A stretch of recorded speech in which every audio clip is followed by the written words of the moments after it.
Bem-vindos, amigos! Hoje vamos juntos desvendar os 10 mandamentos, pilares que moldaram a fé e os valores de gerações inteiras. Imaginem o cenário, um deserto implacável, o sol a pino, a imensidão. É nesse palco grandioso que um capítulo crucial da humanidade se desenrola.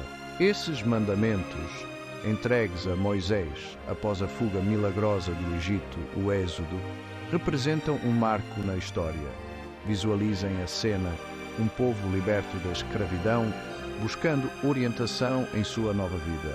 É nesse contexto que Deus, no alto do Monte Sinai, entrega a Moisés 2 tábuas de pedra com os 10 mandamentos, um código moral e ético para guiar o povo em sua jornada. Através de imagens inspiradoras e reflexões profundas, vamos mergulhar no significado desses mandamentos, explorando sua relevância histórica e sua importância para nós, que vivemos no século XXI.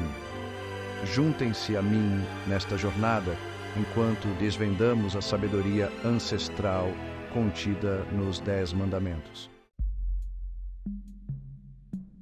O primeiro mandamento é direto: não terás outros deuses diante de mim. No cerne do monoteísmo, encontramos a ideia de um único Deus, o Criador de tudo o que existe. Imaginem a força dessa afirmação em um mundo onde as pessoas cultuavam uma infinidade de deuses, cada um representando forças da natureza ou aspectos da vida. Mas o que significa, em essência, ter outros deuses? Podemos pensar em nossos ídolos modernos, o dinheiro, o poder, o sucesso. Quando colocamos essas coisas acima de tudo, quando elas ditam nossas ações e moldam nossos valores, não estaríamos, de certa forma, violando o primeiro mandamento? A exclusividade exigida por esse mandamento não é sobre um Deus ciumento, mas sobre um Deus que conhece o coração humano e sabe que a verdadeira felicidade reside em colocá-lo em primeiro lugar. É um chamado à lealdade, à devoção inabalável ao Criador, reconhecendo-o como a fonte de toda a vida e verdade. Em um mundo fragmentado, onde buscamos significado em tantas direções, o primeiro mandamento nos convida a centralizar nossas vidas em algo maior que nós mesmos, a encontrar nossa base em um Deus único e verdadeiro. O segundo mandamento nos leva a um território fascinante, a relação entre o divino e a imagem. Não farás para ti imagem de escultura, declara o mandamento, desafiando a tendência humana de representar o sagrado através de formas físicas. Na antiguidade, a idolatria era uma prática comum. As pessoas criavam estátuas e imagens para representar suas divindades, buscando torná-las tangíveis, acessíveis aos sentidos. Mas o Deus de Israel não podia ser confinado a uma forma física, a uma representação limitada pela criatividade humana. Imaginem a audácia desse conceito. Um Deus que transcende a materialidade, que não pode ser capturado por pincéis ou esculpido em pedra. A proibição da idolatria é um chamado à transcendência, a buscar Deus não em imagens, mas em espírito e em verdade. Hoje, em um mundo saturado por imagens, esse mandamento ressoa com ainda mais força. Somos bombardeados por representações visuais que moldam nossa percepção do belo, do desejável, do divino. O segundo mandamento nos convida a olhar além da superfície, a buscar a essência por trás das aparências, a encontrar Deus não em imagens fabricadas, mas na beleza da criação, na poesia da vida, na força da natureza. O terceiro mandamento: não tomarás o nome do Senhor teu Deus em vão, nos coloca diante da força e da sacralidade da palavra. Na tradição judaica, o nome de Deus é considerado sagrado, impronunciável, um símbolo da própria essência divina. Usar o nome de Deus em vão, portanto, não se resume a proferir palavras vazias. É profanar o sagrado, banalizar o que é digno de reverência e respeito. É como se, ao pronunciar o nome divino sem a devida consciência, esvaziássemos a palavra de seu poder, transformando-a em mero som, desprovido de significado. Imaginem a diferença entre declarar uma palavra de amor em um momento de intimidade e gritá-la em vão, no meio de uma multidão indiferente. A primeira ação preserva a sacralidade da palavra, enquanto a segunda a esvazia de sentido. Em um mundo onde a palavra é frequentemente utilizada para enganar, manipular e ferir, o terceiro mandamento nos convida a resgatar o poder da linguagem, a usá-la com responsabilidade, com respeito e com a consciência de que nossas palavras têm o poder de construir ou destruir, de abençoar ou amaldiçoar. No quarto mandamento, lembra-te do dia de sábado para o santificar. Encontramos um convite ao descanso, à introspecção e à reconexão com o divino. Em meio à correria do dia a dia, o sábado surge como um oásis no deserto, um momento para pausar, respirar fundo e contemplar o sentido da existência. Imaginem a semana como uma longa jornada, com seus desafios, suas vitórias e suas dificuldades. O sábado seria o momento de retornar ao acampamento base, de avaliar o caminho percorrido, de recarregar as energias para a próxima etapa. É um dia para silenciar os ruídos externos e voltar-se para dentro, para ouvir a voz da intuição, para nutrir a alma. Mas o sábado não é apenas um dia de descanso físico, é também um dia de deleite espiritual. É o momento de reunir a família, de celebrar a vida, de agradecer pelas bênçãos recebidas. É um dia para cultivar a gratidão, a compaixão e o amor ao próximo. Em um mundo que nos empurra para a produtividade incessante, o quarto mandamento nos lembra da importância de parar, de respirar, de nutrir nossa dimensão espiritual e de encontrar alegria nas coisas simples da vida. O quinto mandamento, honra teu pai e tua mãe, nos coloca diante da importância da família, do respeito pelos mais velhos e da gratidão por aqueles que nos antecederam. Em uma sociedade onde a família era a base da estrutura social, honrar os pais era fundamental para a coesão e a harmonia. Imaginem a sabedoria acumulada ao longo dos anos, as histórias passadas de geração em geração, os valores transmitidos de pai para filho. Honrar os pais é reconhecer a importância desse legado, é valorizar a experiência e o conhecimento que eles carregam. Mas a honra não se manifesta apenas em grandes gestos, mas também nas pequenas atitudes do dia a dia. Na escuta atenta, no cuidado amoroso, no respeito pelas suas decisões, mesmo quando não concordamos com elas. É reconhecer que nossos pais são seres humanos falíveis, que também erram e acertam, mas que merecem nosso amor e respeito incondicional.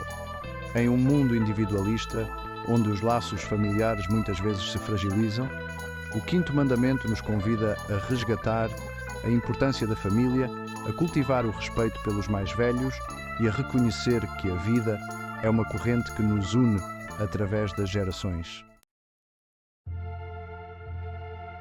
O sexto mandamento, não matarás, nos coloca diante da questão fundamental da santidade da vida. Em poucas palavras, ele expressa a profunda convicção de que a vida humana é um dom precioso, a ser protegido e preservado. Imaginem a violência que assolava a humanidade desde os tempos antigos. Guerras, assassinatos, vinganças. O sexto mandamento ergue-se como um farol em meio à escuridão, um chamado à paz, à compaixão e ao respeito pela dignidade de cada ser humano. Mas o sexto mandamento não se limita a proibir o ato físico de tirar a vida. Ele nos desafia a ir além, a questionar todas as formas de violência, sejam elas físicas, verbais ou psicológicas. É um chamado à tolerância, ao diálogo, à resolução pacífica dos conflitos. Em um mundo marcado pela violência, pela intolerância e pela polarização, o sexto mandamento nos convida a construir uma cultura de paz, baseada no respeito mútuo, na compaixão e no amor ao próximo. O sétimo mandamento, não adulterarás, nos leva ao terreno do amor, da fidelidade e do compromisso.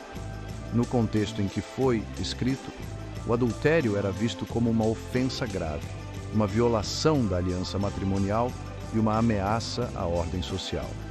Imaginem a importância do casamento naquela época, um contrato social, religioso e econômico que unia famílias e garantia a perpetuação da linhagem. O adultério, portanto, não era apenas uma questão moral, mas também uma questão social que colocava em risco a estabilidade da comunidade. Mas o sétimo mandamento vai além da mera proibição do adultério.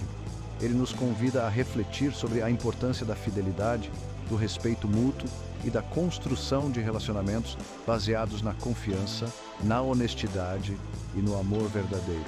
Em um mundo onde os relacionamentos são frequentemente superficiais e efêmeros, o sétimo mandamento nos chama a buscar a profundidade, a construir laços duradouros e a cultivar o amor verdadeiro, capaz de resistir à passagem do tempo e às adversidades da vida. Chegamos ao oitavo mandamento, não furtarás, que nos coloca diante da questão da justiça social, do respeito à propriedade privada e da importância do trabalho honesto. Em uma sociedade onde a riqueza era frequentemente concentrada nas mãos de poucos, o roubo era uma tentação constante para aqueles que viviam na pobreza e na miséria. Imaginem a sensação de injustiça, de impotência, de revolta diante da desigualdade social. O oitavo mandamento surge como um freio à ganância, à cobiça e ao desejo desenfreado de possuir o que não nos pertence. Mas o oitavo mandamento vai além da mera proibição do roubo. Ele nos convida a construir uma sociedade mais justa, onde todos tenham acesso às condições básicas de vida, alimento, moradia, saúde, educação. É um chamado à solidariedade, à compaixão e ao compromisso com a construção de um mundo mais igualitário. Em um mundo onde a desigualdade social continua a ser um desafio global, o oitavo mandamento nos convida a questionar nossos próprios hábitos de consumo, a combater a exploração e a injustiça e a trabalhar por um mundo onde todos tenham a oportunidade de viver com dignidade. O nono mandamento, não dirás falso testemunho contra o teu próximo, nos coloca diante da importância da verdade, da honestidade e da integridade. Em uma sociedade onde a palavra ainda era a principal forma de comunicação, o falso testemunho podia ter consequências devastadoras para a vida de uma pessoa. Imaginem a injustiça de ser acusado falsamente de um crime, de ter sua reputação destruída por uma mentira, de ser condenado por algo que não fez. O nono mandamento surge como um escudo contra a calúnia, a difamação e a mentira. Mas o nono mandamento vai além da mera proibição do falso testemunho. Ele nos convida a sermos pessoas íntegras que honram a verdade em todas as circunstâncias, que não se deixam corromper pela mentira, pela fofoca ou pela manipulação. Em um mundo onde a verdade é frequentemente distorcida, manipulada e relativizada, o nono mandamento nos convida a sermos guardiões da verdade, a defender a honestidade, a integridade e a justiça.